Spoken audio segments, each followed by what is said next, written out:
महागाईनं होरपळणाऱ्या जनतेला आणखी एक मोठा धक्का. पेट्रोल 3 तर डिझेल 3.11 रुपयांनी महाग. निवडणुका संपताच सरकारचा आघात, विरोधकांचा हल्लाबोल. तर इतर देशातल्या पेट्रोल दरांकडे भाजपचं बोट. कांदा आणि साखरेमुळे मेटाकुटीला आलेल्या शेतकऱ्यांना मुख्यमंत्र्यांचा मोठा दिलासा. 30 जूनच्या आधी कर्जमाफी होणारच, मुख्यमंत्र्यांचा पुनरुच्चार.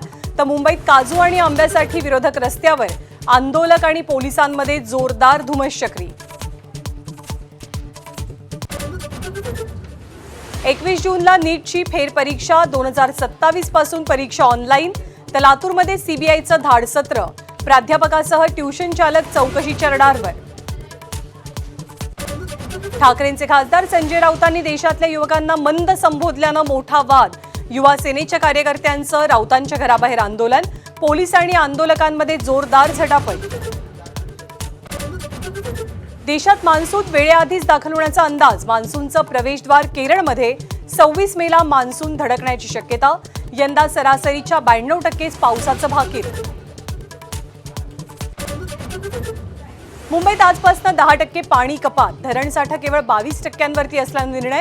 ठाणे, कल्याण, भिवंडीवरही पाणी कपातीची कुऱ्हाड.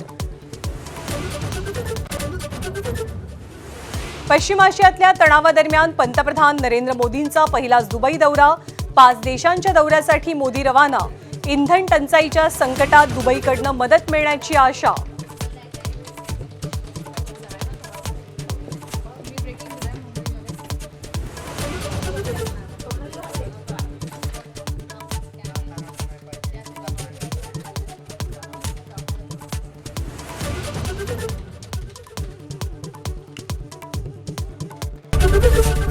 एबीपी माझा, उघडा डोळे बघा नीट.